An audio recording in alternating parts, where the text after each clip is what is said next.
Hey, this is Black Power Magic Hour, March 9th, 2021. My name's Messiah Rhodes.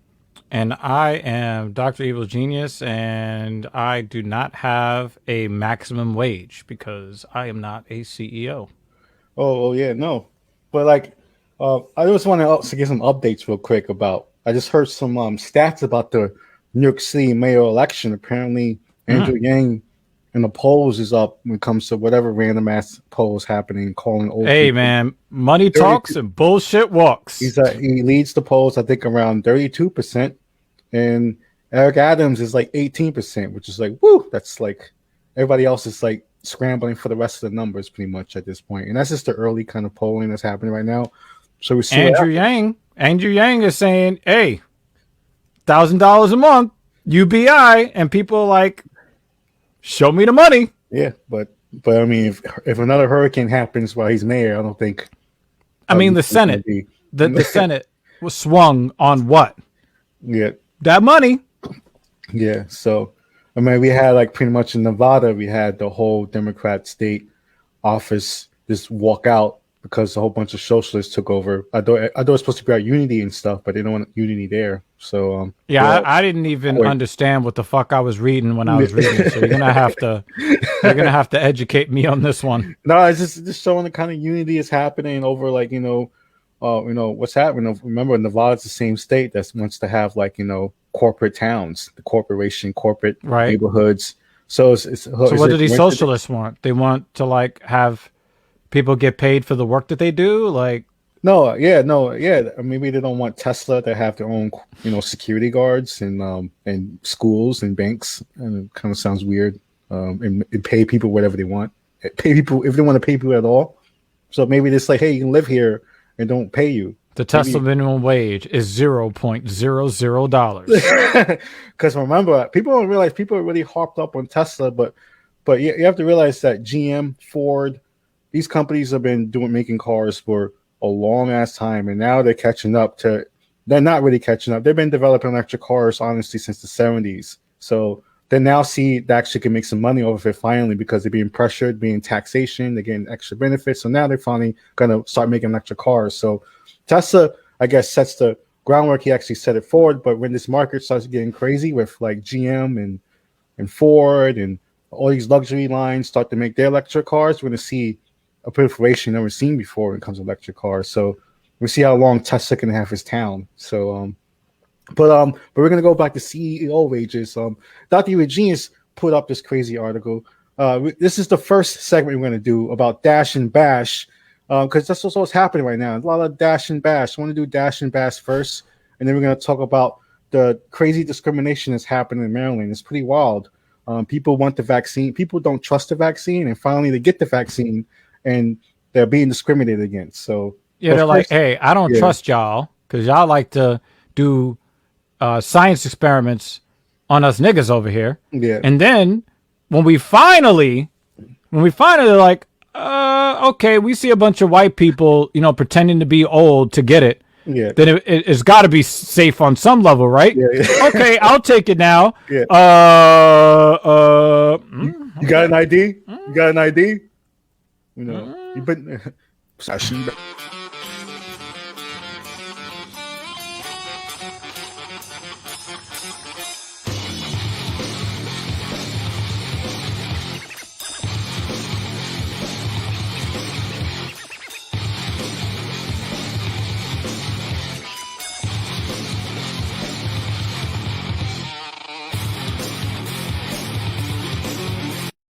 So it's been a lot of looting happening in the like on the highest level, 1.5 for the last 450 years or so. Yeah, there's a lot of looting, like and they're upset that one of their princes married a black lady. That's what they're upset about. So this is Black Power Magic Hour. What we're going to talk about with Dash and Bash is pretty much this crazy article like this is intersection because this is actually like a pharmaceutical like CEO guy. Like, he has, I mean, honestly, if he can be greedy, you'd be a pharmaceutical guy. You don't have to talk about anything. You'd be like, whatever. You can be quiet and make his money. And he came out and he's saying his stuff and he's been doing these policies for his company. And I want to just show this out for you real quick, Dr. Eugene. It's like you brought this up. So this guy pretty much he froze the salaries of 20 executives. Everyone's been talking about the minimum wage, and like to really break down the minimum wage, you got to compare it to other things. They compare it to rent. We're not even talking about maximum wage. Yeah, we're talking about maximum wage. This is what we're talking about today. We're talking about the salaries of executives.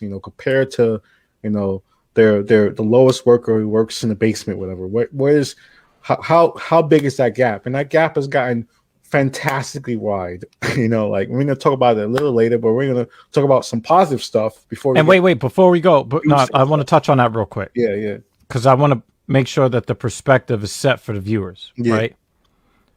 So the gap between the CEO and the rank and file is growing, right? Yeah. Right? Okay. So can you tell me that the CEOs of today are more effective today than they were 10, 20, 30 years ago? Are you telling me that the CEOs are working that much harder than the average worker? What can they do anymore that they've done? Yeah, what are the CEOs of today doing that the CEOs of yesterday weren't? And what are the workers of today doing or not doing that they were doing before? Because every economist that I see says that the American worker is more efficient and produces more work than before. I heard like the productivity for the average worker is going like skyrocketed. We're functioning hours within hours. We're somehow in our sleep doing hours. So it's right. So. So, I mean, are the CEOs like what roles are the CEOs playing today that they weren't playing before that justifies their wages going up on this scale here? And what are today's employees who, by every metric available, their effectiveness is doing this, but their wages are doing this? In 1 year, we're going to talk one part of American decade we're going to talk about, because all the boomers always refer to this decade, the 70s. As you see in this chart, 1978, the gap between the average compensation, annual compensation for a CEO of the 350 largest companies, whatever that was, in 1978 was 29. Compared to like just 2018, which is just like 4 years ago, like less than that, like 278, almost 280 times more, so and in 1978 when the wages, everyone talks about 1978 when I can like buy a car and a house and go to college at the same time and juggle while riding a unicycle, that's what people and only working 30 hours a week. 30 hours a week. At 40 hours a week, I had this palatial estate. You guys aren't working hard. What? You only working 90, 92 hours a week? Ugh, pshaw. So, and then you have like CEO gains and stock. This is crazy. So even if you're like, oh, look at the stock market, maybe the stock market, it's because they're making stuff for their shareholders. Like, no, they're getting paid way more than what their shareholders, what their stock performance is even like, considered. This chart is even more interesting. It's to show you like they're just pocketing money. And you see the bonuses that some of these CEOs have gotten as they've run the company into the ground. And you see when it dips in 2008. It dips, right? Oh, we fucked up. We got to go back to but they didn't lower the compensation that much though. That much. Now it's slowly coming back up. Look at that. It's slowly. Yeah, look at that. That's a pretty steep angle, sir.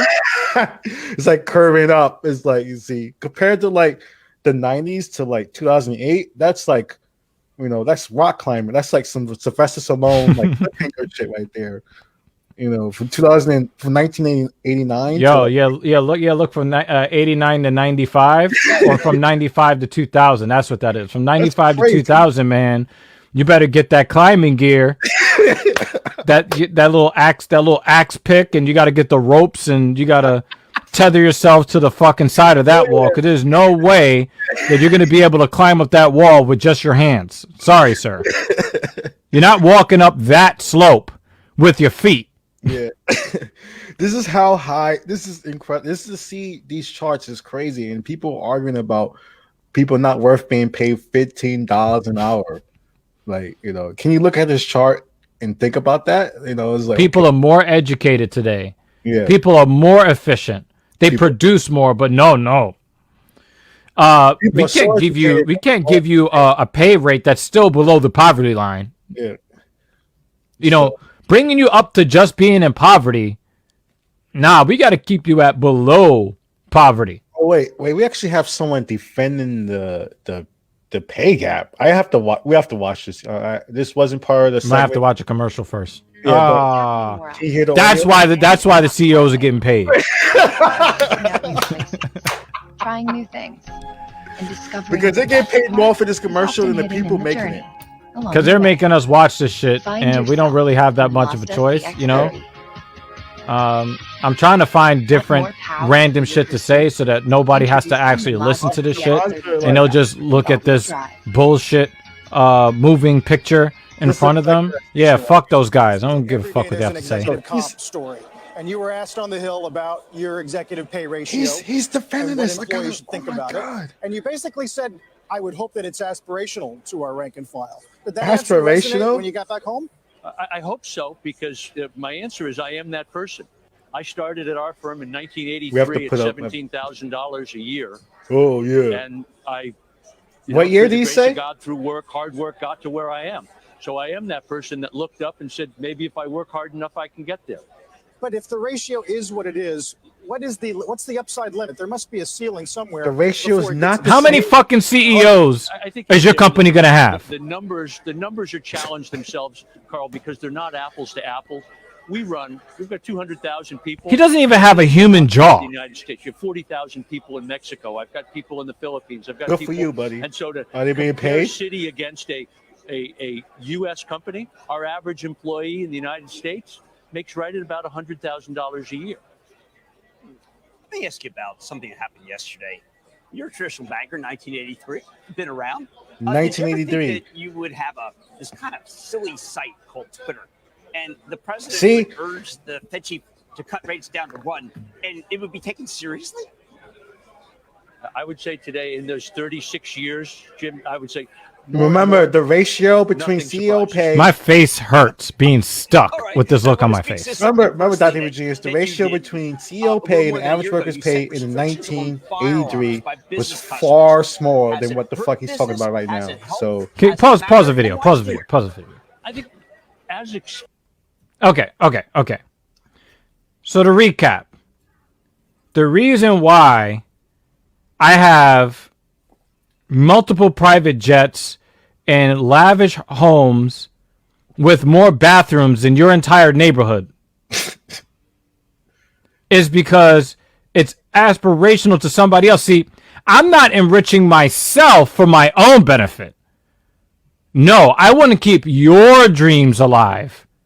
We have all of these employees in Citigroup. And you know what we're going to do? If you work hard enough, we're going to create 50,000 CEO positions here at Citigroup. Everyone's a CEO. Right? You're a CEO. You're a CEO. Everybody's a CEO. Right? Is that what we're doing here? Hey, well, if I was able to do it, motherfucker, you stepping down tomorrow and somebody else is going to have a chance at your spot? No. You think the custodian, the guy who makes the copies? That is one of the worst. And the thing is, I'm glad that Black Power Magic Hour exists because we can uncover this fucking bullshit. Hey, if you work hard enough, are you telling me that all the people that work at Citigroup are not working hard enough to be CEO? No, they're not. Right? Because if you're denying that that's the case, then why aren't they all CEOs then? No, there can only be one. This is Highlander. You see this conversation, they say nothing about the numbers. They said no. Nope. I got to hear some bullshit about the reason why I can slap models in the face with my dick is for your aspirations. Every time I throw Kobe beef in my garbage disposal. Kobe. I want you to know I want you to know that you can waste Dom Perignon the same way that I do. Yeah. If you just work hard enough. I just leave my Lamborghini engine running all night. This motherfucker has not done a day's hard work in several decades since he was making $17,000 a year. Yeah, when inflation 17,000 a year was way more. I mean, I hate when they always say this. Yeah, they try to use the real number. Oh, look, that was such a small number. Yeah. By today's money. Yeah. You know? 1,000 in 1983. I mean, did you see the way his fucking mouth moves? That his body ain't real. He ain't human. That's a prosthetic body. We'll see this. When we put out our policy, and it was put out in the form that is not a human jaw. That's what happens. You have to bullshit 24/7. I mean, that's what happens to your face. It's felt that it was a great move, and again, you just look at yesterday. Closing day of school. I swear he's from Westworld. And there were those who were adamantly against it, believing that business shouldn't be taking Second Amendment stances. Ours wasn't a Second Amendment stance. It was simply around what we believed was a push around some best practices that might help a challenge. Well, but you've got push around some best practices. For example, sponsoring an event with the president of Brazil and knowing what he has said about LGBT. I mean, how do you balance all of those things? You know you're going to get blowback. I think most importantly, we spend a lot of time making sure our people understand the values of our company. And I hope in the case of that, there's no question in terms of our support, our unwavering support values for our LGBT community. And, you know, in there, we're supporting the Brazilian Chamber of Commerce. We've operated in Brazil for many, many decades. And you've been doing great for the Brazilian people. In terms of our stance. But we spent a lot of time making sure that we're communicating those messages and that we're clear with our people. Did anyone earlier this week, I sat down with David Solomon, CEO of Goldman Sachs. You know, we talked a lot about the changes at that institution that are much more focused on the consumer, on building a mass affluent brand and a platform to serve more potentially he gets paid so much money, but he can't answer a question directly. Wasn't this about the pay gap? How did we get here? Yo, if this was on Black Power Magic, I would be like, I guess we just end this segment because we're not really on the segment. No, I would repeat the fucking question. You know me. Trying to kind of cater. Yo, he would never come on the show. Michael Corbat or his mechanical body double, whatever the fuck that is we're seeing on the screen. Typical run-of-the-mill high street, main street consumer bank either. And so from our perspective, we think we've got the ability to combine the best of both, of having the physical presence and being able to provide that experience, and at the same time, they see consumer banks, they see the front store banks as garbage. About our first quarter earnings so sad. Was de novo around some experimenting we're doing. We grew $1 billion of consumer deposits online, just kind of experimenting with some new ways of. He looks like one of those Muppet puppet things. So you went from like, oh, there's a huge pay gap. We're gonna do about it. It's like nothing, and then they moved on to something else. I swear, if we ever had that dude on our show, and we talked about the pay gap, I would go back to the question, sir. What function do you serve today that is worth so much more than your rank and file? He's like, yeah, and then they start talking about what his rank and file developed for him, because all the stuff he was talking about the consumer online banking, I doubt he sat there and thought about that and made the HTML code, worked with the developers, did the financial, online, like whatever construct, computing program and stuff. He had nothing to do with that, trust me. But he's claiming this, but he's making the most money out of everybody. But I want to give him, so we have that. So we're going to talk about this guy who actually, talks about something he did at his company in 2015. He did this in 2015. So he did it when, when it was even more, it looked like you were Stalin when you try to do this shit. So 5 years ago, he had a complicated challenge. So pretty much they were losing money, but they still decided to do this thing. They froze wages for all CEOs. God knows how much they were being paid. That don't see that here. But all executives. I think they only have one CEO. Yeah, all executives, and then they decide to reach everyone. That they froze all their wages, but rose the wages of everyone else's wages, which is almost 500 people. Did it say that any of those executives were displaced from their homes? Did they have to go to homeless shelters? Did they have to go to soup kitchens? Or like what like how bad did it get for those executives? So I mean, he wrote that editorial yesterday in Business Insider, so he must be doing company must be doing great fine, I guess. So none of them had to like move to like a poor neighborhood or Section 8 or get welfare or like right. Get the W-2 form and to go get a vaccine. That didn't happen to him. Right. Yeah.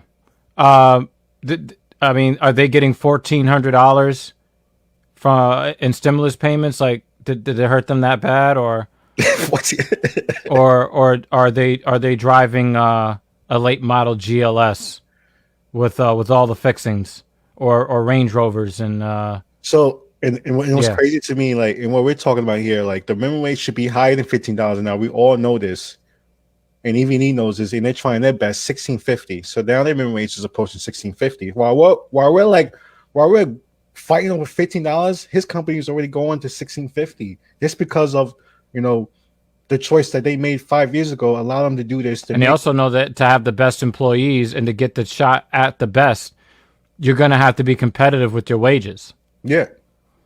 Yeah, and what's really funny about this? A friend of the show, Louis Rossman, and I, we have these debates about the minimum wage and about a living wage, and he always argues that business owners can't do it. Now, let me tell you guys something. Louis Rossman is not a wealthy man.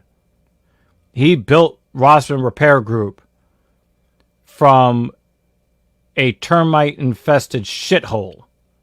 And he grew it into a small business that a lot of people worldwide respect. Okay? He has 1.5 million subscribers on YouTube. Okay? That's only a little bit less than our 47,000 subscribers here on act.tv. But he has 1.5 million subscribers that respect him. He'll argue that the minimum wage needs to stay low, but then he'll do the opposite of that. I don't think a single employee of his company earns less than $20 an hour. Not a single one. And he's not just giving them that and keeping it moving. No, he's paying for insurance. He gives out bonuses. He gives out all kinds of perks, right? He's a friend of the show. But how do I know him? I used to work for him as his trainer. If I could tell you the things that he's done for me that he didn't have to do, and he's not a large corporation, he's just one guy. We're pulling teeth for like Amazon. We're pulling teeth for McDonald's. We're pulling teeth for multinational companies.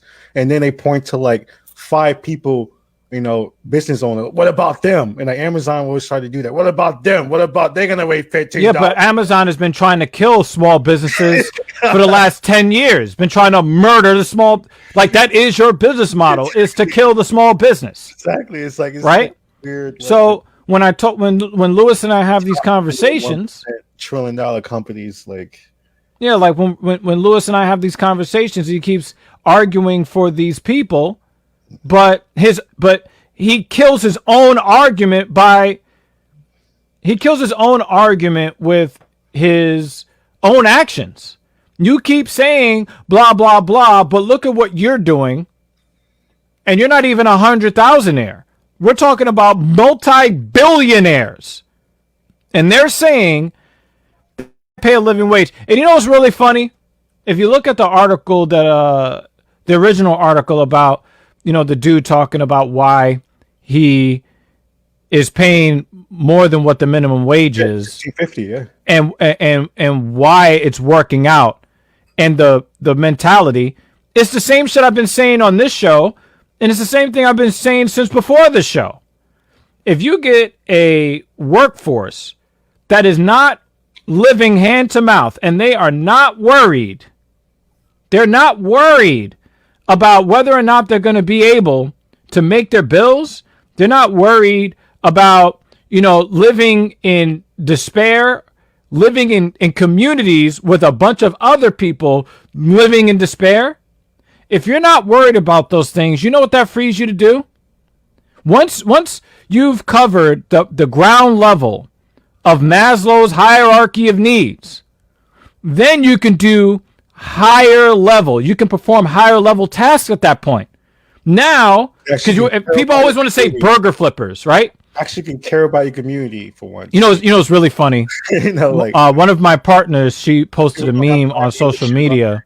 Their whole neighborhood because they're busy working. She posted a meme on social media where they were talking about the people who complain about burger flippers getting more than the minimum wage, and then it shows them and what their burgers look like when they do their barbecue thing, and it looks like, and the thing is, their burgers look like the charcoal, right? I can't tell. And it's like, you want to talk about this is no skill stuff? Look at what you put out there, and nobody want to eat what you making.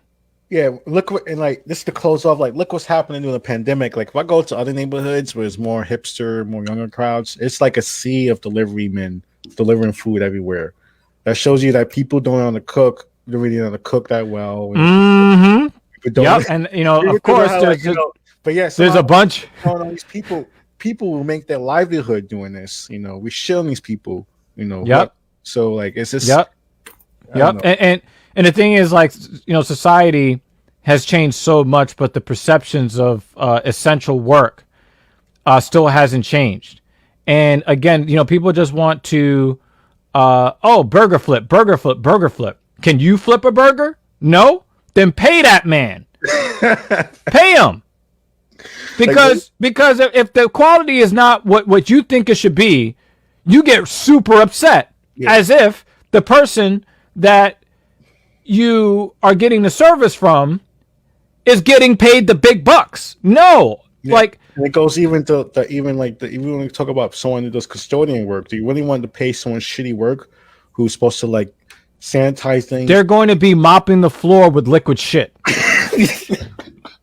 That's what they do. When you pay custodians low money, you get that. How many times have we heard capitalists? That smelly ass floor. That's what you get when you pay. How many times have we heard capitalists say you get what you pay for? How many times have we've heard that? Yeah. But you don't want to apply that to, I don't know, the workforce? Yeah. If you want to continue to get profits and you want to increase customer engagement and loyalty to your brand, you want to cut corners and pay people the least amount and then expect that the profits are going to keep rolling in? You can tell when your super is being compensated well. When you're super in your building, you can tell like right away, oh, he's being compensated because that fragrance smells really good when he mops the floor. It smells good. He's actually doing this. He's actually doing that. The posture he walks around with, he owns the building. Exactly. Yeah. Yeah, hell yeah. And the thing is, like, those guys always look like they've got everything under control. They don't got any. There's nothing on their face that says, "Oh, I'm not quite sure." Yeah. Right. You got the super who's like, hiding. You never see them. You call them, they're grumpy. He's playing cards with the rats in the basement. He's gambling because obviously he's not making enough money. There's illegal, illicit stuff happening in the basement with his friends because he's not making enough money. I mean, think about Heisenberg for a second, right? Right? He was this like super, super duper talented chemist, right? Do you think that he was a better teacher before he got the cancer diagnosis or after? He's probably right?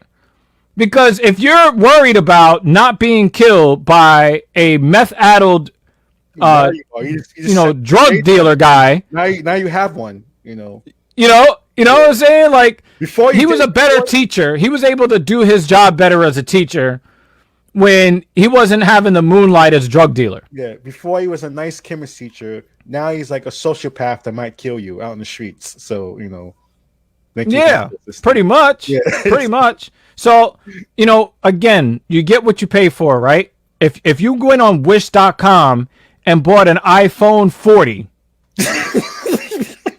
for $15, right? Rip off South Korean ghetto, like, You know that what you're getting in that box, you'll be lucky if anything gets sent to you at all, right? that's the stuff Because you went the cheap route. Yeah. So let's stop treating our fellow human beings that way and just say, yo, if I want the best service, if I want the best burger, it better be flipped by somebody that's not worried about whether or not they can afford a burger at the place they work at. Yeah, and that's perfect. That's Black Power Magic Hour on Twitter and Facebook and YouTube and act.tv for 47,000 subscribers. And .tv Genius, he's live on Facebook, YouTube, and Twitter. Hopefully, you guys can help us figure out Discord. But that's Black Power Magic Hour. Dash and back. 4, 3, 2, 1. Back. So that was the dash and bash. Yeah, .tv Genius. Yeah, I mean, people are happier when they get paid, no matter what kind of work they're doing. People are happy. So so it's funny. So we were having a conversation backstage where we ran that clip. Yeah. And we were basically just watching the same segment that you guys were watching. Yeah. It reminded me of this one time where I believe it might have been a TGI Fridays, TGI Fridays, Applebee's, one of these type of things. I think we went to the one that was like around Times Square, and we go and we sit down and they seat us, right? And we sit down and we're like, yo, what the fuck is that smell, right? Yeah. And one of the workers like comes by and like wipes down the table. Yeah. And we realized that she was like wiping down the table with this nasty ass rag. Right? And then you could tell that she was being paid that other minimum wage, like the $2 minimum wage. Yeah, the tip. Like basically she was wiping the table with a dirty $2 bill, pretty much. Yeah. Like, if they were paying that woman $25 an hour, do you think that table would have stank? Like, we literally we sat down and then we stood up and walked the fuck out the door. I mean, the smell was strong. It's just like before pandemic times when I worked. It was stronger than my hunger to eat there. Exactly. I don't want you gonna have your food floating in that smell. Like, nah, man, you're gonna. I feel like I'm gonna get like some sort of like immunodefense. It smelled like there was some demons floating around that table. It was like feet in ammonia. It's like all kinds of funkiness. So speaking of funkiness, people like really shout out to Facebook real quick who put in the polls right now. We had a maximum wage poll that came up, and it was first to start off neck and neck. It was like 50-50. Some people were like, oh, I wasn't sure. And then at the end of it, as you see in the bottom of your screen right now, it's 61% says yes for maximum wage and 39% say no for maximum wage. So it's still a hot debate, even though 60-40, but still like, if it kept on going, see what the numbers were. It would have been different if they'll let me vote. Yeah, I think it's crazy. Like I've said this before. I might have said it on a different BPMH in the past, but I remember seeing a tweet from somebody that went viral, and he said that when the maximum wage should be $999 million and a plaque that says "Congratulations, you won capitalism." Right now.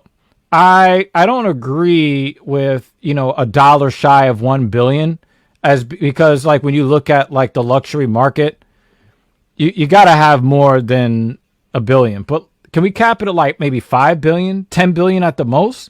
Do we really need motherfuckers 177, 180 billion? Like, is that necessary? Because at that point, they don't care about how much money they have. It's only about clout at that point, right? So give them a plaque that they can hang up on their wall. They can create a YouTube channel, put it in the background so everybody can see, hey, I won capitalism. I think it's too late. I think we just have to eat the rich at this point. But wow. Okay, we're getting kind of dark here on Black Power Magic Hour. Off of their heads and all kinds of French. Tar and feather? Yeah, drawn and quartered? Tar and feather is really like dark and hilarious at the same time. You tar someone and then they might suffocate because of the smell and heat. That's where your mind goes. And you feather them. When I think of tar and feather, I think of humiliation. You're talking about suffocating people to death. Oh no! So we're gonna see, people. We are two different people. Okay. Speaking of suffocating people to death, COVID-19 is still out here in the streets. Don't sleep. Wear your mask. Sanitize your hands. It's still out there. They're talking about the fourth wave. It's like wash your hands after you take a shit. It's like Jaws right now. The beaches are opening up again and again and again. So we're gonna go to this virus segment. It speaks for itself.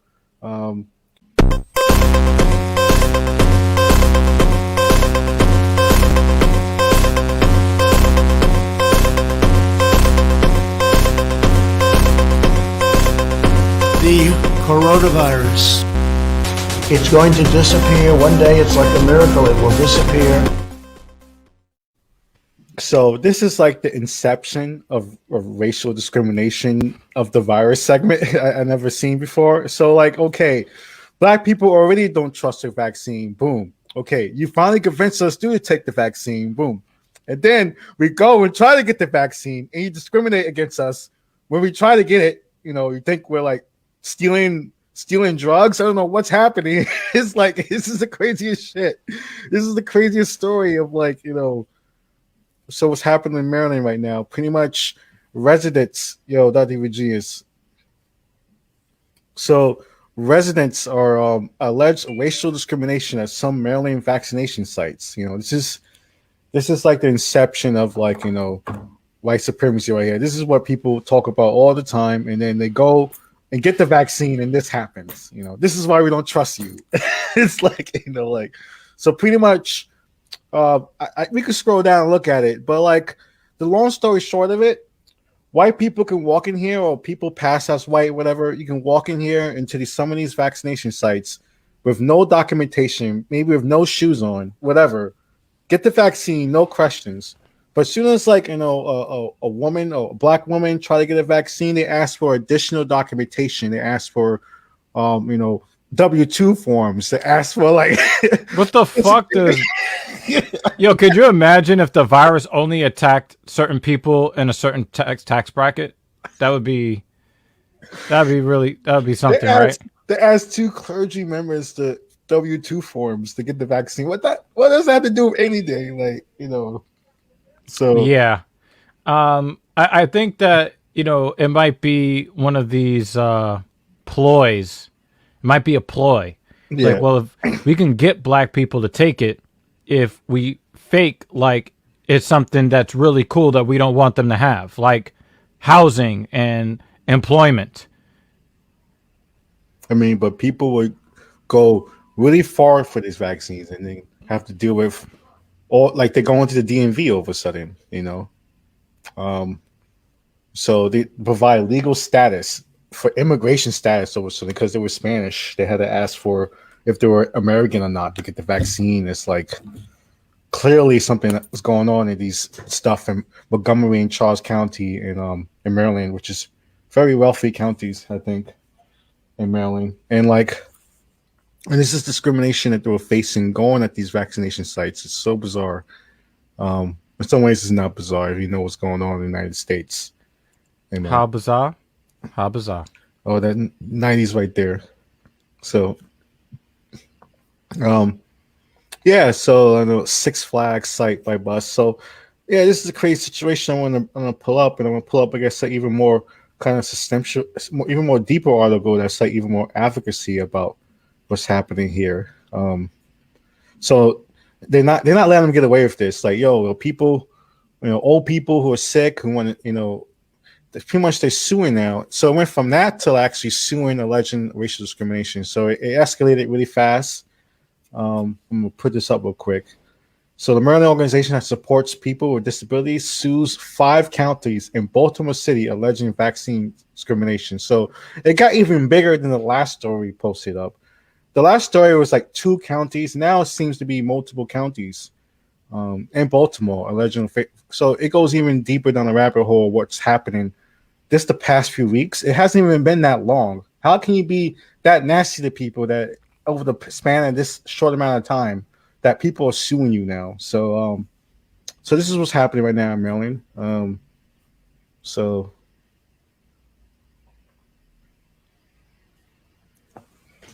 and it's just like it's just different layers of like, I remember like this kind of reminds me of what happened in the beginning of the pandemic. Like people like, oh, if you're disabled or if you're like, old, then you're gonna die from the coronavirus. So that doesn't mean I have to give a shit. I don't have to wear a mask.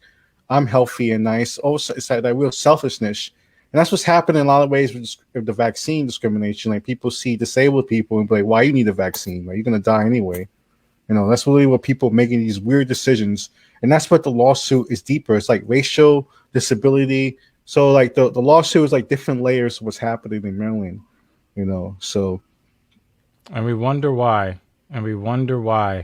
We have over 500,000 dead Americans because the customs, our just the way that we go about addressing people in our everyday life. It's always selfish. It's always me, my. Nobody else matters. I will step over your dying body to get wealthy.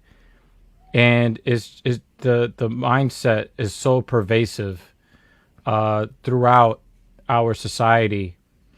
So he's saying now they're saying, oh, it could have been corrected with a phone call, like because they're putting even half a form for like physically disabled, mentally disabled people on the behalf to access the vaccine. Why does it even fucking matter though? Like, if you need to achieve herd immunity, you see a human being that hasn't been vaccinated, vaccinate the motherfucker and keep it moving. They're making shit difficult where it's not difficult. That's what it feels like, right? Because they have to include some kind of social hierarchy of some kind, even when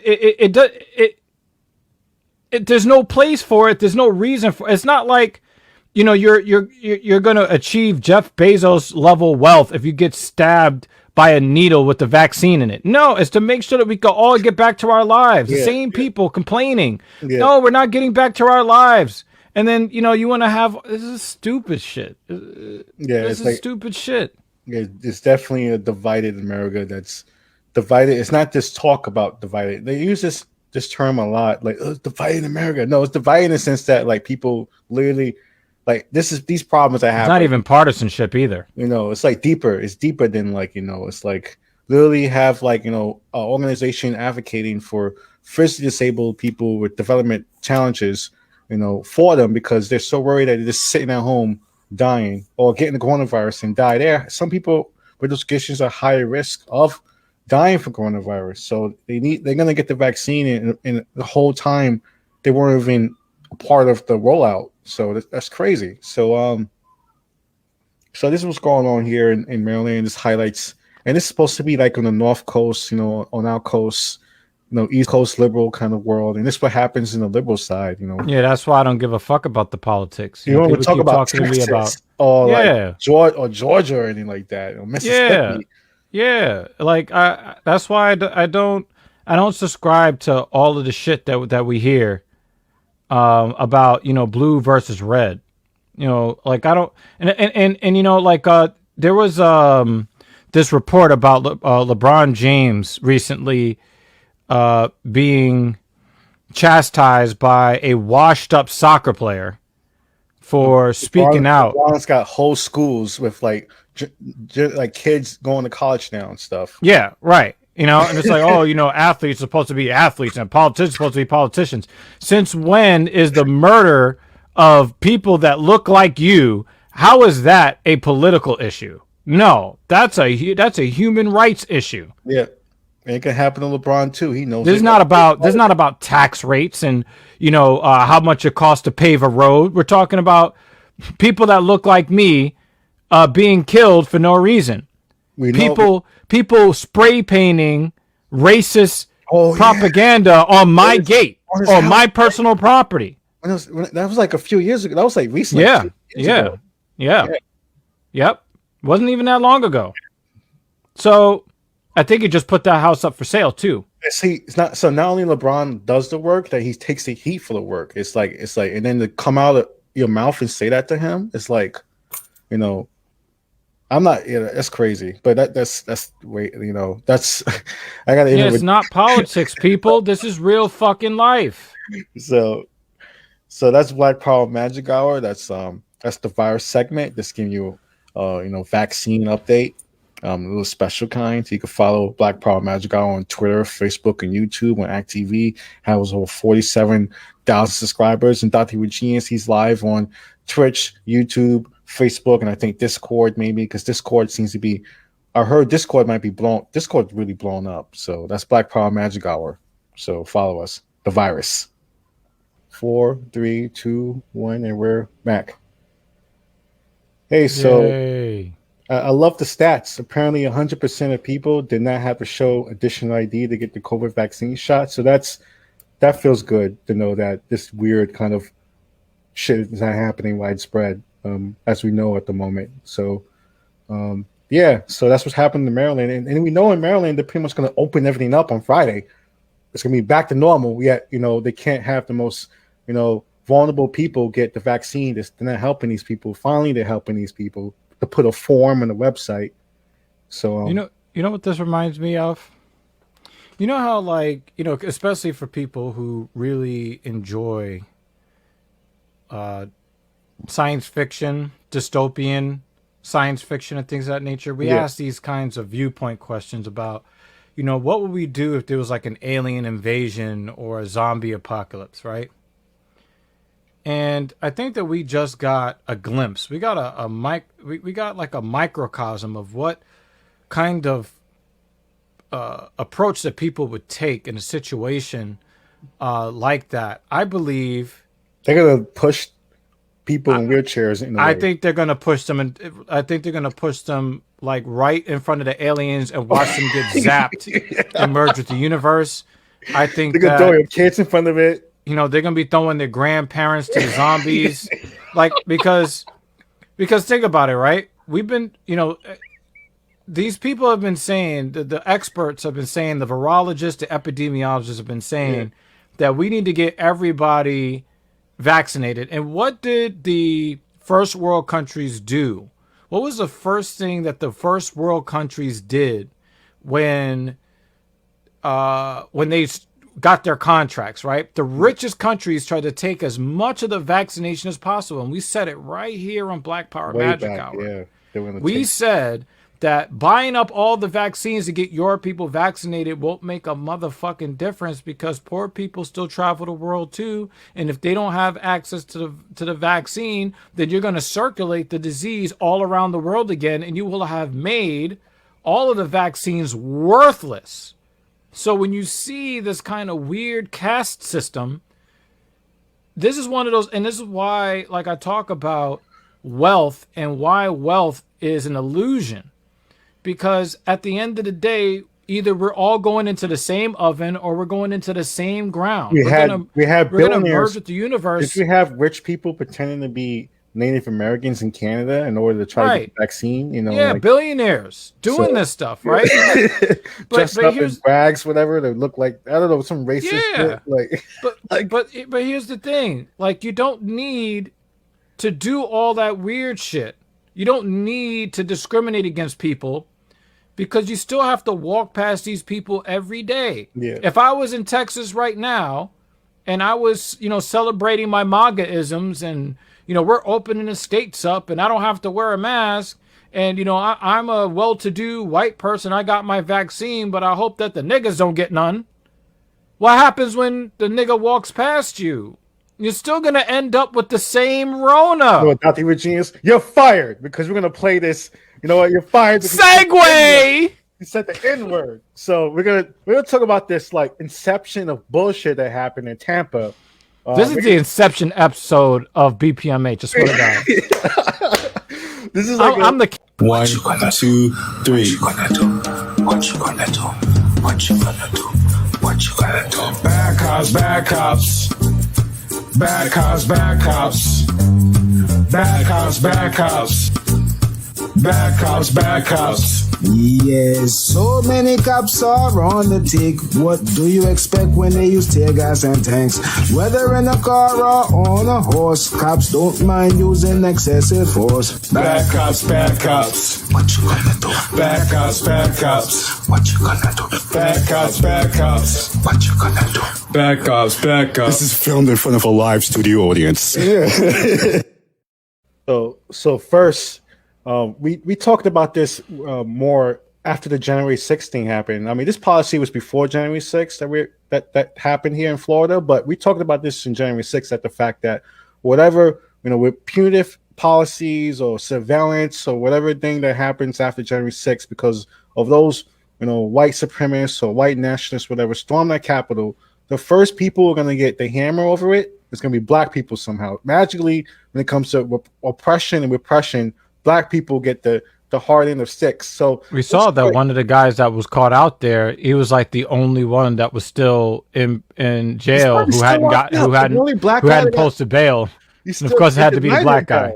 Yeah, you staying here. How much money you have, buddy? And you already know, like, us black people don't give a fuck about him. He could just sit in there. Yeah, we forgot about it. I think he's still in there. I don't know. But this story, we're going to talk about this guy because this story is just like, okay, this is so a black officer in Florida was fired for using the N-word. So, Dr. Genius, when was he using this N-word? Was it on duty or off duty, or like was it? So you're gonna hate the irony of this, okay? Yeah.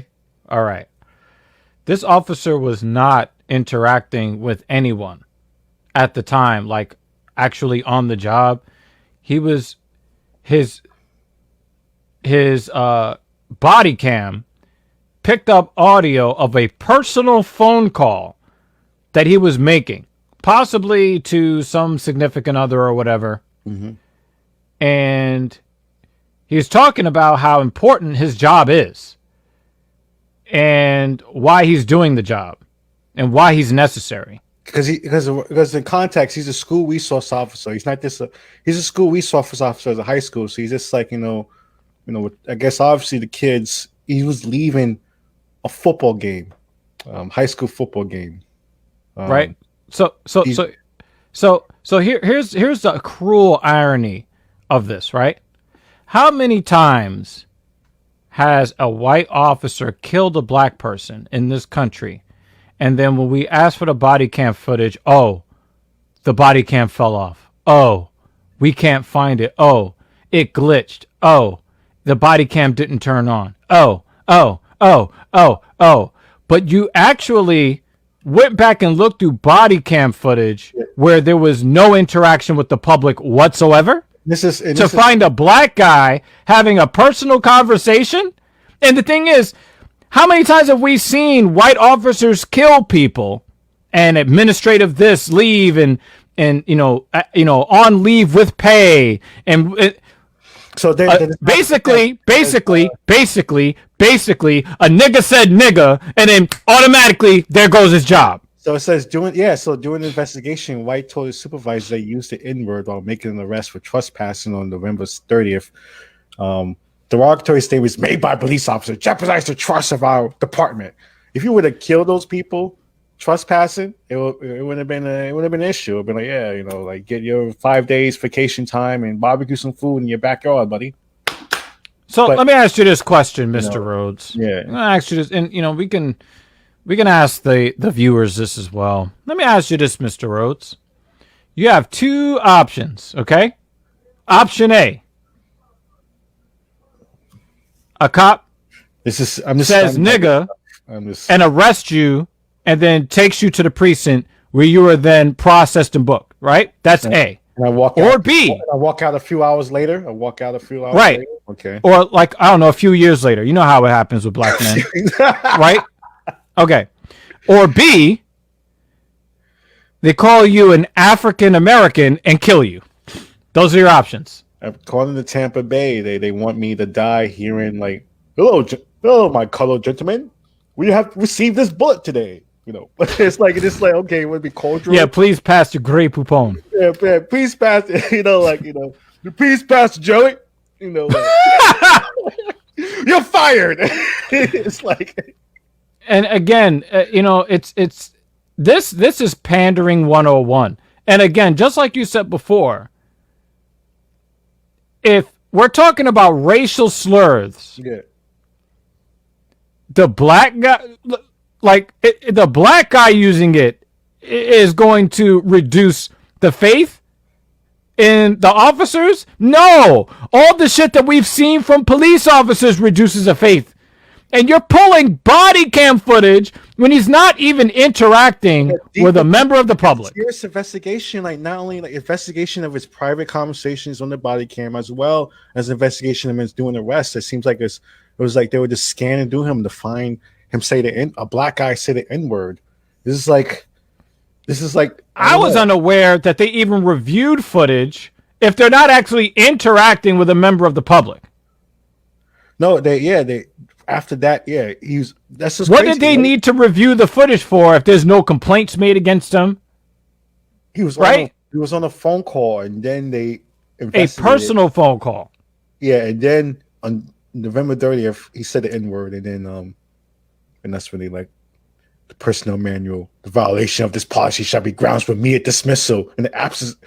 Oh, I'm done. I need to disclose this. This is wide my circuits of like how much black people go through day out and day out. Officers, not officers, civilians, and like a black cop gets fired for saying the N-word. Like, you could do better than that, America. You know, it's like I want to know. I want to know about the white cops that have been fired for saying the N-word in Tampa. I bet white cops are just like, being fired for like, thinking about the N-word in Tampa, if that's what's happening. Maybe I don't know. Also, did you see how they transcribed what he said?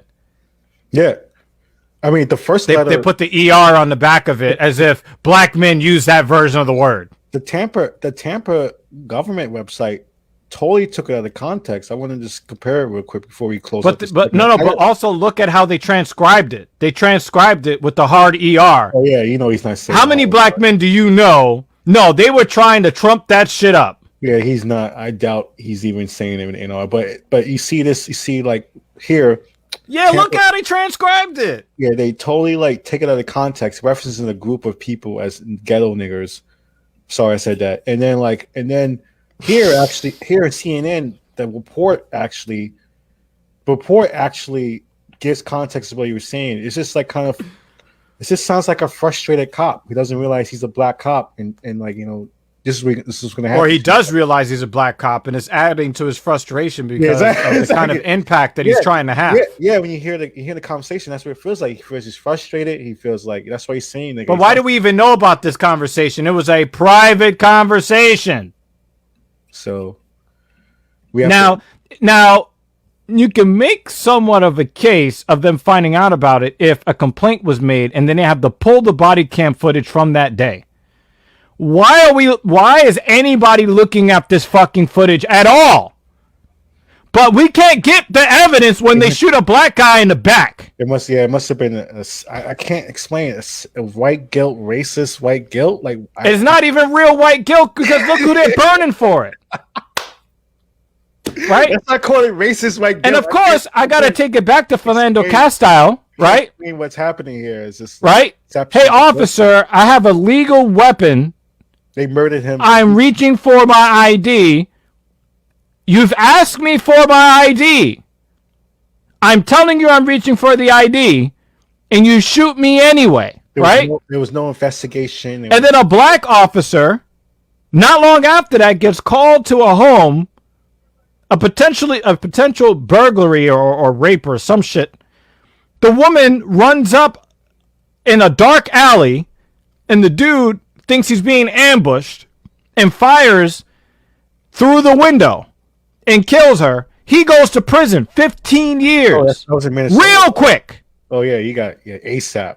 So when we were talking about, hey, we want more accountability, of course, the accountability falls on the black officer. Yeah, remember that Chinese officer in New York. And the Chinese community was mad about it, too. Yeah, they didn't get like if the white people are getting away with it, the Chinese cop should get away with it, too. Yes. Who cares about these naggers? Yeah, but right? Who cares? Like if the white officers can kill him and get away with it, he should be able to get away with it too. Yeah, they had no solidarity when they were protesting for that at all. So that just shows you. But they're looking for solidarity now, though. Yeah, but that shows you, for a whole different reason. Mm-hmm. So, but it's like, but what happened back then when it was like, you can go right? What happened back then? You can go on a housing project and just murder us and get away with it. I don't know. I mean, but it shows here a black cop can say the N-word and not get away with it. So, that's Black Power Magic Hour on Twitter, Facebook, and YouTube. You can catch us on act.tv, over 47,000 subscribers, and Dr. Evil Genius. He's live on Twitter, Twitch, and YouTube. And if you guys have any technical skills, you can help us with Discord because I'm lost and confused. So that's Bad Cops. All right, so we're back from that crazy ass segment. That's like, luckily we didn't get like a warning from Twitch or Facebook for saying that word over and over again on the internet. I'm surprised that I didn't get a text message from Brad. You're fired. That word got said a lot just now. Because actually that would actually like round out the story perfectly. Oh, and while you're at it, you're fired too. Same reason. But pretty much we're gonna follow up with kind of a break-in kind of global cop news, global Earth news. Other than global Earth news in a while, so we need to get this segment real quick. Just to show while this black cop in Florida said the N-word and got fired, these French cops, we're gonna go to global Earth news.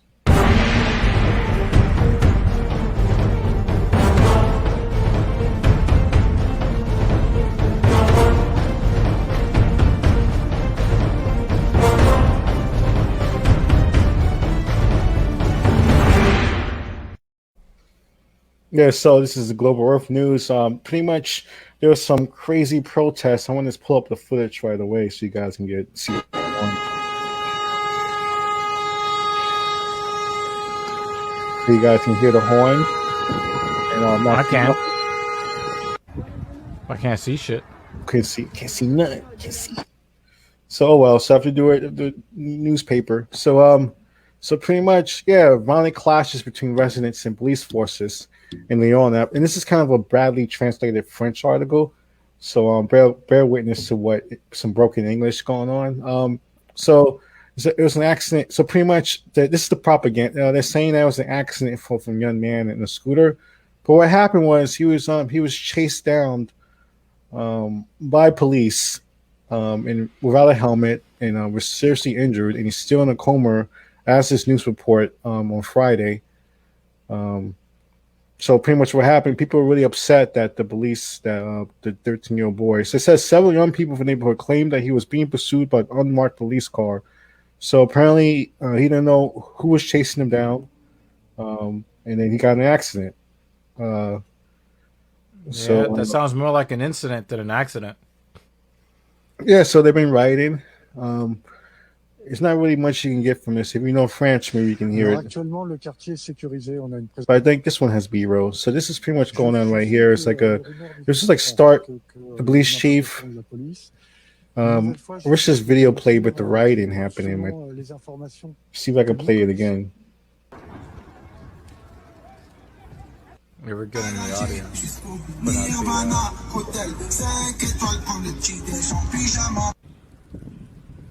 Yeah, so that's what's happening with my browser. So this is what's happening right now. À l'heure actuelle, l'équipage de police n'était pas présent au moment de l'accident. Je sais que les rumeurs disent le contraire, qu'il y a une implication de la police. Une nouvelle fois, je souhaite le démentir. Selon so this is broad daylight. I had like footage of like cars burning, all kinds of stuff, tear gas. So it's been like a few days now, and I'm in France right now that they've been protesting. Il y a une implication de la police. Une nouvelle fois, je souhaite le démentir. Selon les informations que nous connaissons, à l'heure actuelle, l'équipage de police n'était pas présent au moment de l'accident. Je sais que les rumeurs disent le contraire, qu'il y a une implication de la police. Une nouvelle fois, je souhaite le démentir. Selon les informations que nous connaissons, à l'heure actuelle, l'équipage de police n'était pas présent au moment de l'accident. I think that a lot of these situations, if the officers would take responsibility for their role in whatever it is, a lot of these riotous incidences, I don't think they'd happen nearly as often. Yeah, so it says right here, this is from March 7th, from riots continue in the suburbs of France after a 13-year-old was chased by scooter by cops and had a serious accident. And this is what was going down. So, oh, that's the clip that you were trying to get before. Yeah. Damn. What about the auto insurance? That Volkswagen is merging with the universe or whatever. For real. What you're seeing is the spirit of those cars.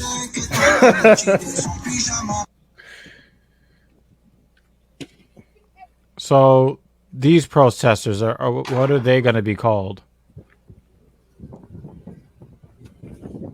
Are they going to be called, thugs and hoodlums and?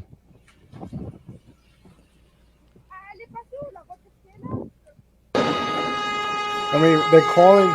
Pretty much what happened is like they're calling what pretty much the media is calling what the people think is happening. The people are saying cops chased this kid down, unmarked police car, chased him down, and he got seriously hurt. And then the media is saying that's fake news. What you're saying is fake. You guys are violent criminals in your community. So same kind of propaganda. 13 years old, really? Yeah. Same time propaganda is happening in France in some ways. So so it is, but at the same time, you have all these rights, but none of we don't hear nothing about the police officers who did it or anything like that. They have the same story, so that's why people get angry and people start going out there and people take it and people wild out. So yeah, I mean, with the police blotters being what they are, and this is what I get really irritated with people that want to just go to the stereotypes, especially the stereotype about people caping for criminals and that kind of stuff. The police blotter is long in every major city. Are we out there protesting every arrest? Are we out there protesting every killing? When we hear that there was a shootout with police and the suspect was shot and killed, are people marching for that? Never. Never. So if people are out there in the streets and they're mad enough to be burning shit, just admit you fucked up. Because people don't just start torching cars for nothing. Right? Yeah. Like, we haven't seen footage of what happened to George. We haven't seen anybody with their with a knee on the back of somebody's spine and them passing away. We haven't seen any George Floyd like obvious murders in the streets. Are people out there breaking windows and stealing sneakers today? No. Have people been arrested today? I'm sure of it. Have people been shot and killed by the police today? I'm pretty sure of it. American cops do that shit all the time. I'm just shocked that are people protesting in the street right now? No. People should be breaking stuff and fucking shit up, but people. But it goes to my.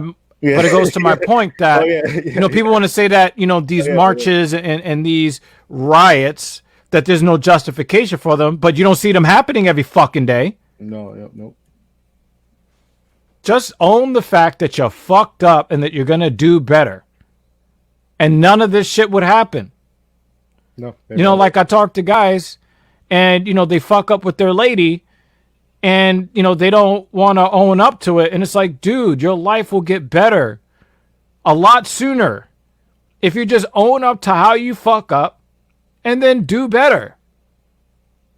Yeah, I mean, but it's not rocket science. But that's the thing. That's what these police unions, they never do that. They never admit wrong. They keep moving forward with the most bizarre shit, and that's what I'm saying. I can't even. And it makes people more anti-police. And so how can you reform something that doesn't admit to anything? This keeps moving forward and like makes stuff up and all kinds of things. So I want to go to this fight club that I've been trying to do for 3 episodes. My computer's acting like garbage. So we finally got this going. Hopefully we got it going. So we're gonna do the fight club.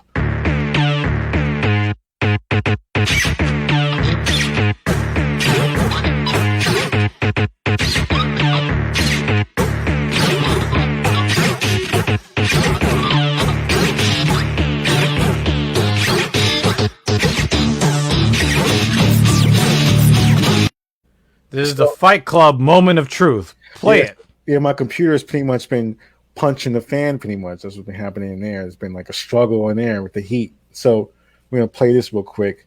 This is like I don't know. This video's short and crazy. So we're going to play it with this heroic music that it has with it.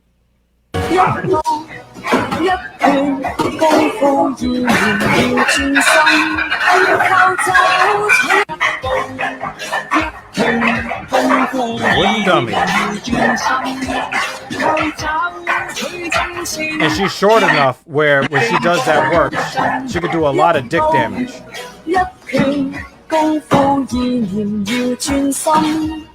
That blocking is that you're just gonna get hammered by this person. Yep. Yeah. So yep. So that I want to show. That's how fast the video was. So fast. That's how fast you get beat up by her. That's how fast the video was. Just like, speaking of getting beat up, yeah. I do want to address one thing. I know that our audience doesn't really do the whole MMA thing, but I have to address this because I've been arguing with some of my esteemed friends on social media about some of what happened at UFC 259 that just happened on Saturday. They have 3 championship fights, but I want to focus on the first one that occurred. There was a fight between bantamweights Aljamain Sterling and Petr Yan, the 135-pound title. And they just kind of give you a rough summary. Round 1, Sterling looked very sharp. Great footwork. He kept trying to do his thing with the wrestling. In the second round, it was clear that he was very active, but he wasn't very effective, where a lot of his strikes were being blocked. All of his takedown attempts were being stuffed. So even though he looked like he was more active than his opponent, he wasn't really effective in what he was doing. And in the third round, you can really see he was gassing out pretty bad. He was really tired. It was very sloppy. His strikes were loopy. He was no longer with sharp, crisp precision. Round 4, it was basically you got knocked the fuck out watch, because he was wobbly on his feet. He was getting tagged clean. Okay. Now, here's where it gets a little funny. I'll find a video as a knockout in a different way on camera, but go ahead. I'll find the video. Yes. I wish that you could find footage, but this is from a pay-per-view, so we're not going to be able to find footage online. But what ends up happening is he's in a position where he turtles up and he's trying to posture up to get back to his feet. But in mixed martial arts or unified rules, you cannot do certain attacks against a downed opponent. A downed opponent has a booty cheek on the floor, has a knee on the floor, or depending on where you're fighting and what rule set that they adhere to, if they have both of their hands on the floor or one of their hands on the floor, there are no lower body attacks that you can use to attack someone's head. So that means that if somebody has their knee down or their hand down or both hands down or they're sitting, you cannot knee or kick them in the face. You cannot do it. And every professional fighter that has fought for the UFC, they know this, okay? Petr Yan was whooping Aljamain Sterling's ass in round 4. It was only a matter of time before he knocked him the fuck out.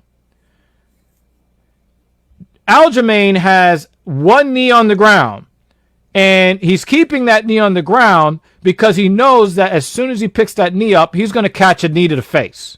So he keeps the knee down.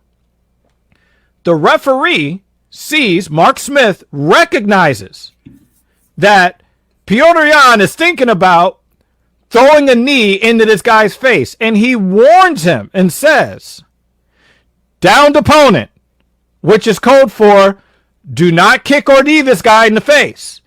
He tells him that. Petr lines him up and then knees him directly in the fucking face, just as the referee told him not to do. Now, there's a lot of, should Sterling have continued to fight? Was he faking it? I believe that if somebody gets hit with an intentionally illegal shot, it should not be left up to the fighter whether or not he wants to fight on. The fight should be called. Full stop. But the weird thing about it is he's rolling around on the floor. He looks like, oh my God, I can't continue. I'm so messed up. They bring the referee in and they bring in one of his cornermen to help hold him up, right? Because, he's so concussed. But then when they announce him the winner and the new champion, the coach steps away. He's able to stand on his feet as if like there's nothing wrong with him. And then they go back to, and then like he's acting like he's all upset because he's a new champion. He was getting his ass whooped. So now he's a champion after getting his ass whooped on a freak, mindless illegal shot.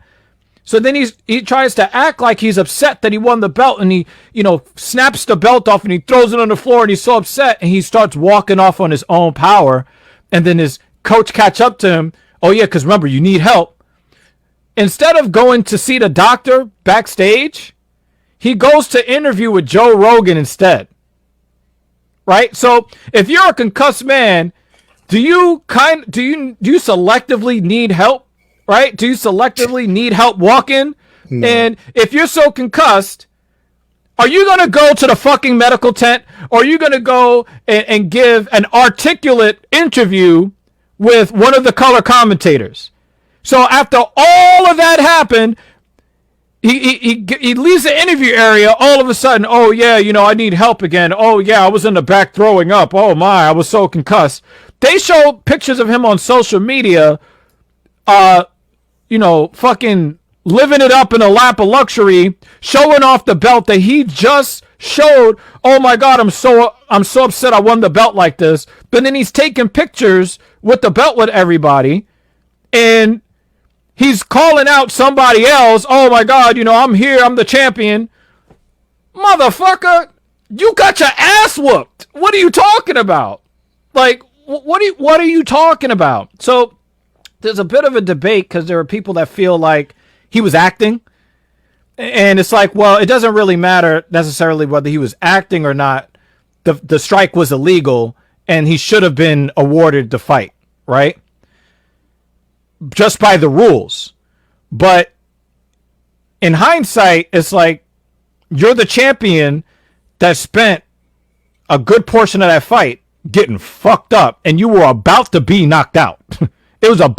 He was probably 30 seconds from the final sequence of the fight.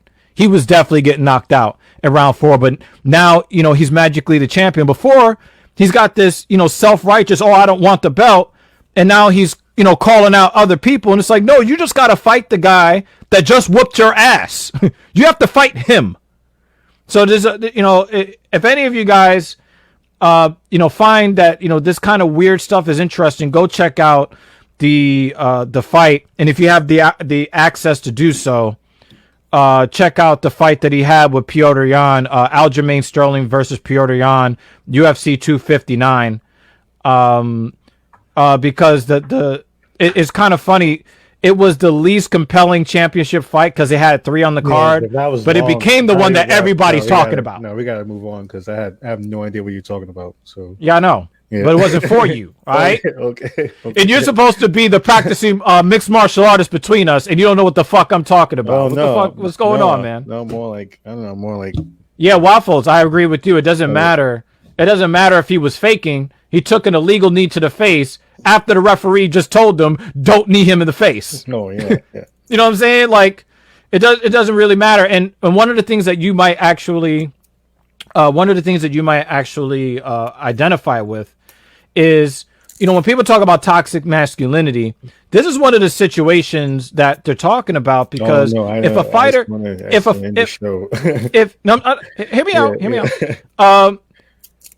Why is it up to the fighter who took the illegal shot? Because people expected him to be a man and continue fighting and continue to get lumped up after that. Because that's what people think that he should have done in that situation, when the right move is for the referee to take it out of his hands. You know what I'm saying? Is that the referee? Is that the referee did? He didn't do that? No, the referee kept kind of badgering him and then going back and forth with the ring doctor. I don't know if he can continue. No, the referee should have stepped up and saved him from himself, because now everybody's looking at him as if he's less than a man now, when he's the one that took the illegal shot. Oh, so the referee just wasn't making a decision, pretty much. Yeah, he didn't make the decision, and the referee needs to make the decision, because if you're talking about fighters, if you're talking about masculine men, people are going to look at him as if he's a lesser man, a lesser fighter, when that shouldn't have even been his call to make. You take the illegal shot, the referee's supposed to wave it off. I know someone. We'll see if someone can walk up in the street and say he's a lesser man and see what happens with that. So yeah, exactly. Exactly. No one can do that. Yeah, exactly. If somebody throws dirt in your eyes, you know what I'm saying? No, like, you didn't hear what I said. I said, is someone going to walk up to that MMA fighter on the street and say that he's less of a man? I mean, I'm sure that a man over 180 pounds might make that mistake. Anybody's going to wake up 3 days later. So whatever shit that people have in their head about masculinity, that's some shit they have to deal with. They don't know what the fuck they're talking about, you know. Yeah, that's what I'm saying. But I think it's a very interesting conversation, which is why I think that people should look at it and process the debate that's going on, because that fight was the least compelling fight on of the championship fights, but now it's like a big, huge thing all over the MMA landscape. That's crazy that somebody will have an interview after that. That's awful. He doesn't. Well, that's why people thought he was faking being hurt. He doesn't have a PR person that tells him, you need to talk to somebody. Maybe even want to. That's crazy. But I don't know. Well, nobody's ever seen anything like that happen in the ring. Like a guy get told, "Do not do this," and then the very next move he does is that. Even like professional wrestling, if you get knocked the fuck out in a crazy, someone comes in a steel chair and hits someone in the head, that person's not going to be talking to the King after commercial break. Jerry the King Lawler. Yeah, they're not going to do that. Even in professional wrestling, you know what I'm saying? It's he's done. We're talking about real fucking fighters. He's so it's so strange. It's so strange, man. So you said that we had the finishing clip. I just wanted to bring that up because it's such a hot topic, and it says Fight Club. Oh yeah, look, I wish. And only one of us in this Fight Club is paying attention to the fights. Yeah, no. I want to show this. I don't know. You might remember this, W. Genius. You might remember this from local news on Good Day New York. But this was crazy. Situation that happened on. I was about to say, is this about alternate side of the street parking? That's always a fight. That's my daughter. I saw it, but then it gets deeper. It could be done to have this done a lot sooner. I'm here every day. Well, she lives on the first floor. You have to realize. So I mean, this is like an exception. I care about my other neighbors. Well, it's scheduled. It's a contracted job. We don't tell the elevator company when to work their people. They submit a schedule to us. They said they could do the elevator in 6 weeks. So all we're trying to hold them to is meeting their deadline. As far as working, what's that on his doing forehead? Elevator repairs 6, 7, 8 o'clock at night. In the 90s, I don't see that as being a typical. No, process. it looks like a fucking cut on his forehead or something. Yeah, some shit they did in the 90s. You get cut in your face on purpose. Don't let her go away. That's no. Does she have a response to that? Is she still there? What's that? Did the lady just leave? Yeah. Oh, that's too bad. You should have kept that discussion. She's back if you want her. Yes. She heard you. Yes. What'd you like to know? I would like to know a response to what the gentleman said. She's in a robe. The gentleman's a very effective spokesperson for the company, but obviously the people who live there are not satisfied with his explanation. Right. So what do you want now? Well, if I have to teach you how to be a reporter, Ollie, I'll do that later. Why don't you do that later, Jim? I think the lady expressed herself. And you're not here, you're there. Is there any question you'd like me to ask her? No, I'll give you lessons on how to become a reporter later. Well, I'll give you some lessons on how to be an editor because I was your boss once. Yeah, you were. Oh! Well, I don't know. Here's Ernabel DeMillo. Oh! I thought you were showing me a video of her throat punching the black guy. That's what I thought I was about to see. Yo, they really did that. Live on the oh man, yo, hey Messiah, man, yeah, yo, we can we can learn from them. You start saying some wild shit, I'll start with some passive aggressive shit. Yeah, even Waffle says that was spicy. That's the spicy. Yo, that's and then when you say some shit that I don't have a counter for, I just be like, yo, I'm still taller than you. Yeah. I remember when Piers Morgan, like today he walked off and he fired from Oh yeah, I heard that some Good Morning Wannabe America Britain thing. He got the can. No, you don't realize it's a Good Morning America everywhere. This is like alternate reality. This is a Good Morning. It's a huge Good Morning Britain. This is so the weatherman. This is how spicy it got. The guy who ran in that rant, that was just the fucking weatherman. That wasn't like a correspondent. That was a black weatherman who's got tired of Piers Morgan saying crazy shit. And, I don't know what you're talking about. You got footage? Oh, you didn't hear? Okay. You didn't see this? Okay. Nah, I'm being educated right now on Black Power Magic Hour. Oh, this is so Tuesdays and Thursdays at 8:30 p.m. Eastern. Let's see if I probably can pull up real fast.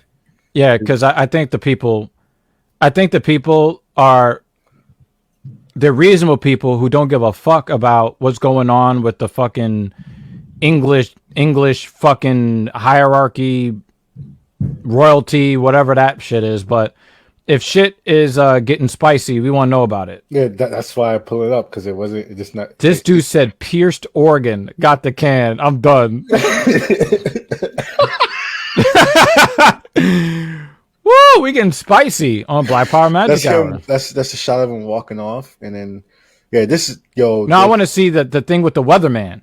Yeah, this is warning. This is the spiciness level of this. Yo, I'm giddy. All right, you ready? All right, let's go. Yeah. They have had an overwhelming amount of negative press.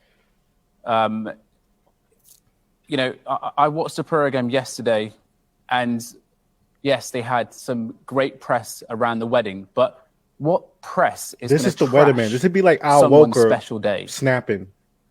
There was bad press around the engagement, before the engagement, and everything that has followed since has been incredibly damaging, quite clearly to Meghan's mental health and also to Harry. And I hear Piers say that William has gone through the same thing, but do you know what? Siblings experience tragedy in their life, and one will be absolutely fine and brush it off, and the other will not be able to deal with it so strongly. And that's clearly what has happened with Prince Harry in this situation. He walked behind his mother's coffin at a tender age in front of the globe. That is going to shape a young boy for the rest of his life. So I think that we need to all take a step back. And I understand that you don't like Meghan Markle. You've made it so clear a number of times on this program, a number of times. And I understand that you've got a personal relationship with Meghan Markle, or had one, and she cut you off. She's entitled to cut you off if she wants to.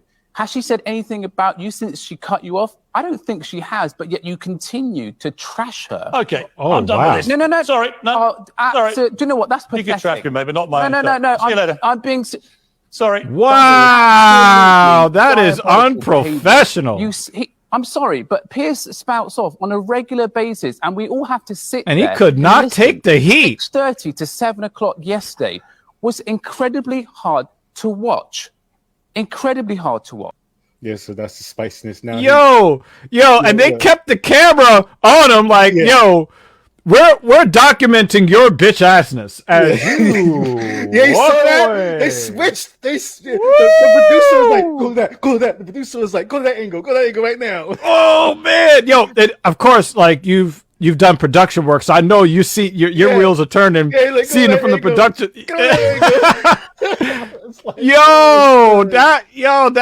That was wild. That means nobody liked them. I was like, yeah, get that shot of him walking out. I don't know, man. Like I find myself earlier today scrolling through social media wondering why the fuck does anybody care about these people? Why? Because he's talking about it so much. He talks about it. These people talk about it so much. They talk about they're in their business all the time. That's why they went crazy. They moved to America. It's like so basically, pierced organ. We're gonna go with that. Yeah, pierced organ. Like, so basically, pierced organ walked off the set, and they told him to keep walking. Like being a prince and being a king is a fake job. It's a job. It's not a figurehead title. It is not. It's like it's so he's got this weird man that's so he's like he wants the crown. He wants to be a king, whatever in his head, and like he protects it in his own mind. And he's been like harping on. But I just like how he called out the pettiness. Like, oh yeah. Yo, has Meghan Markle said anything nasty or derogatory about you? But you're bashing her all the time.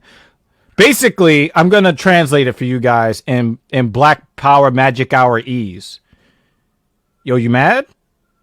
Are you big mad? Or are you medium mad?